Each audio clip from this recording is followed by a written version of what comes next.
Hello, everybody, and welcome to this live day.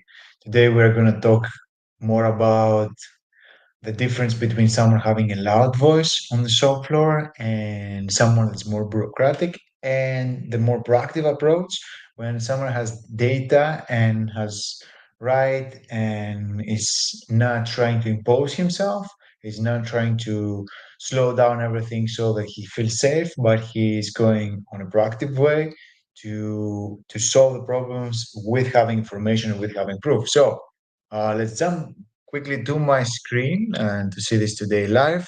And as always, I am Andreas Letros, and welcome to my live leading the shop floor without a loud voice and let the data do the talking. So, from my experience, there are three types of leaders I have seen. There is the instinctive type, which is more alpha, the bureaucrat that has a more technical background and usually is the quality manager and someone who wants to be always safe.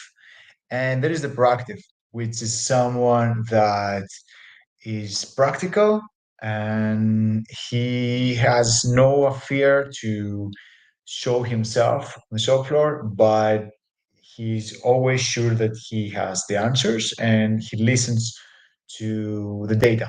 So, talking about the first type, this is he's the instinctive type and he's a little bit more authoritarian, which means that this is the person with the loudest voice and this is the stereotypical person on a show floor. He's not afraid to raise his voice and command, which is really important in a show floor, but he can act risky sometimes, take wrong decisions, and blame people unfairly because it goes with instinct and he has the thinking that my way is the highest way usually. And usually what happens to this type of people when they do mistakes and they can command, but they are sometimes wrong and they don't listen to the other people and they don't take a proactive approach, people will do what they say, but secretly resent them and call them names behind their back. And that's very common because when you don't have the answers, but you, let's say, pretend to have the answers always, not listen to the other people, the people that have the more technical knowledge start resenting you, and because they don't feel that you listen to them and you don't feel that you you don't trust your leadership, but they will do it anyways because you know how to command. This is the authoritarian type, the person with the loudest voice. The second is usually the quality manager, the quality engineer, which is the bureaucrat leader. Okay, this is the person that the audit ISO 1900 love. He's the person who wants to go with a checklist. He wants to control everything. He wants to be always safe, and he has a more technical background usually. And he wants to be sure for every action he takes, and he tries to be fair and avoid conflict, which is very important on the shop floor, and people tend to not really resent him because he listens to everybody what he has to say and he takes time to take decisions, but he can delay decisions, he can act slowly, and he can sometimes confuse the shop floor and is not very well respected. And the term that people use for this type of people, when like the people on the shop floor say about those people that have never really worked they have never really worked on their lives because they have no practical experience. If they say that this person is from the office or is someone that's just wearing a suit and doesn't really understand how the office work the office and the shop floor works, they usually call them with the term of this person has never really worked in their life, and I have heard it so many times because being always the bureaucrat is not practical. And there's the third type, which is a proactive leader, which has both the two roles. He's practical and quick in taking decisions, but he's also trying to make sure that he is true about what he says and he's just not commanding from his instinct. And he combines instinct with logic and he raises his voice only when he's sure. And a person like this uses data. And what we will see today is having data can make both instinctive and the bureaucrat become proactive because the instinctive is backed up with proof and avoid doing rash decisions and avoid taking decisions that expose him and take decisions only from his instinct, and he can back up what he's doing.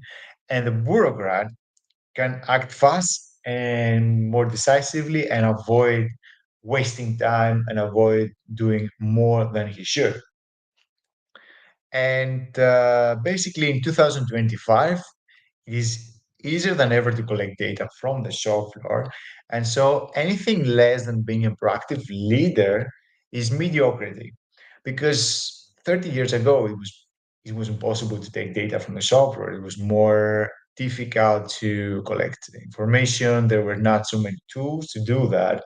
And so the instinctive leader was basically the one that was always commanding, and many times the bureaucrat was someone that was always necessary that so that the company is safe.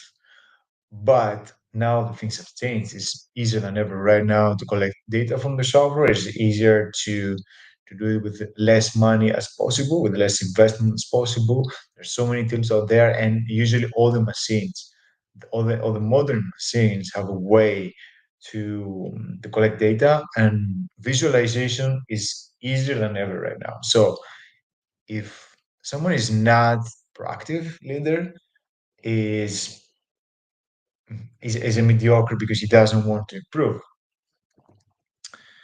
And today I will show you three examples from my career that I have seen when there is a conflict between a proactive leader and a bureaucrat and an instinctive leader.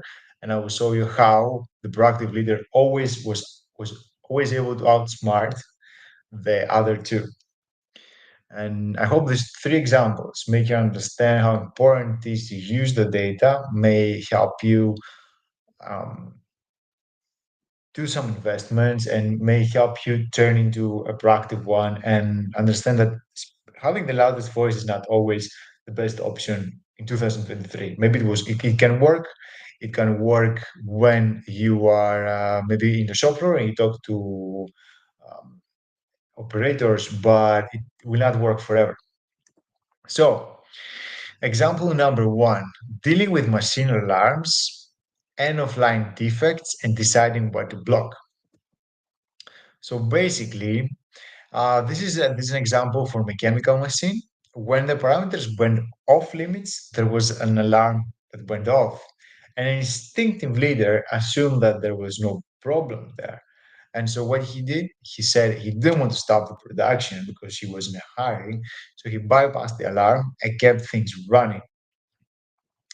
And there was a consequence to that because the alarm was real. So at the end of the line, they found critical defects. And when you find critical defects, means that the product well was creating couldn't go to the client, and there was the whole morning shift basically that they checked the whole morning shift and they found some defects. So the rule says, according to the bureaucrat leader came, and when he heard about it, he immediately wanted to block the entire morning production, all 100 products, because this is what the rule says, and he doesn't want to deal with the consequences of giving bad products to clients, which is, in theory, correct, makes sense. But this can cost a lot of money. So stopping blocking 100 products means wasting a lot of money. Money means slowing down the orders. So there should be a better approach to that. The better approach came from a proactive leader who stepped in and he looked at the data and saw that the parameters were off for 9 out of those 100 products. He checked out the data first and then he decided what to do. He didn't go instinctively and say, "Oh, this alarm is a false alarm," or he didn't say, "Okay, let's block the whole production because this is the rule." But he went with the data, with the real proof, and so he found out that 9 out of 100 products were out of tolerance. So he blocked just 9 and kept the other 91 moving and going to the clients. And the graph that you saw was something like this basically. So if there was a chemical machine and and let's say the temperature or the pressure was off the limits, he saw that only 9 out of them had the temperature or the pressure or the flow, the ratio with the parameters out of the limits. And the other 91 were accepted, were inside the limits, so they could go to the client. And that's the power of data, and that's the power of being proactive and not trying to not try to, of course, not try to go to, with instinct, because when you go with instinct, you may see the alarm and you want to immediately check at the data before you go on with the production. This was a very risky move there. And so you had the instinctive leader that didn't ignore the alarms and he didn't even check the data in the beginning. Then you had the other leader that wanted to be safe, so he said, okay, let's block 100% of production. And then you have the proactive leader that he checked the data before taking a decision. So let's do the second example, dealing with false alarms from an automatic quality control station. So what happened was there was an expensive quality control system that kept triggering false alarms all the time. And when you have false alarms, it blocks production. It may someone has to go there and check all the time. And what the bureaucrat did their solution? Okay, so we can deactivate this quality control system and assign a backup person at all times just to be sure, which is an extra labor cost, right? This is an extra 20 or 30,000 euro per year, which of course the instinctive leader got really angry. He didn't want to pay for the extra labor, so he was calling suppliers and he was commanding and demanding an immediate fix. And that can work because you get scare the supplier out. They can start working and they're afraid to lose their client. And the people in the production line, the maintenance, you can move them, but they will start getting angry because they don't really understand what they have to do. Actually, saying that this machine doesn't work, you have to fix it, doesn't really say anything, right? And here comes the proactive approach with a person who was looking at the data. When the proactive leader looked at the data and noticed something interesting. The false alarms were happening only for specific production models. So it's not the whole production that was having false alarms, but just some production models. So what did he do? He scheduled the backup person only during those production periods. So he didn't really need him the whole year full time to work, but it was a part-time job and was working only in the periods that the production was there was these products only in the production. And he did another thing. He shared the insights with the supplier that he have solved the root cause. So instead of saying to the supplier, calling the supplier and being angry and saying you need to fix it immediately, he said that this model, basically he created something like this thing, this model, this 2674 is creating 10% of scraps. And understand what the difference between this code and the other codes, and this is the way to fix it. And that really helped us to not pay the whole person all the time that the bureaucrat was asking for, or we didn't go panicking and try to fix everything as quickly as possible as the instinctive person wanted, but we went in a hybrid approach where we did the best option of all. We set the data and we were using the backup person only when it was needed, not all the time. And also we had correct feedback to give the suppliers. And then when you give the correct feedback to suppliers, you're right to shout, you're right to raise your voice, and you're right to demand quicker fixes. So let's go to the third one now. The third one is more about optimizing end of line test frequency based of customer complaints. So what happened here is that when there are complaints from customers.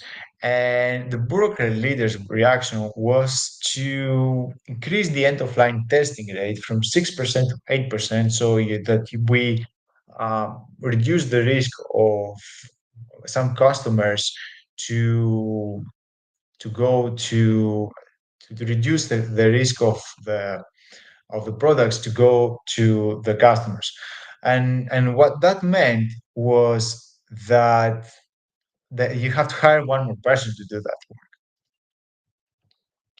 So the instinctive leader, when he heard that and this extra cost, he pushed the existing team to work harder and to remove the gap because he didn't want to hire one more person. And of course, this is going to make the people burn out. This is going to not work on the long term. And so the proactive person did a hybrid approach. What did he do? So the proactive person looked at the data and he saw that the customer complaints were much more frequent on two or three specific models, not all the models. So he adjusted the testing dynamically. He put less effort on the more reliable models, more effort on the critical ones that the customers were complaining about. So, for example, let's say that there was model A, B, and D that they were not getting so many complaints. They said, okay, these ones you are going to control 3%, and the model E, 8, and W, you're going to control 15% so that we are sure about those ones. We can fix the issues with those ones. And we're going to put more effort on those ones and less effort on the others. So without hiring a new person, you can improve and optimize your controls and reduce the possibility of defective products to go to the customers. And that were the three examples actually. And the advantage in all this all those examples, the advantage of the product leader is that he has a very deep understanding of the data and he is neither pushing nor playing it safe. And so, what makes the difference with this proactive leader is that there is the connection, he has the connection between the ERP, the production schedule, and the historical data, the connection between the ERP, production schedule, and historical data so that he can predict the future and he can um, schedule better the controls in the production. And also, he has a very flexible way to combine data and to combine data and information from different departments and databases so that you can draw conclusions that are very deep and can go straight to the point of the problem. And that makes a difference right now. And I will close by saying the quote that I usually say every time: without data, you're just one more person with an opinion. So, in this 2025, it's easier than ever to collect data and visualize them and take decisions quickly and become more and more proactive instead of or raising our voice or trying to play it safe. There is the middle way that you can achieve by having the proof and information from software. So, thank you so much for watching. That was Andreas Letros. I showing my face a little bit better. So that was Andreas Letros. Thank you so much for watching and see you in the next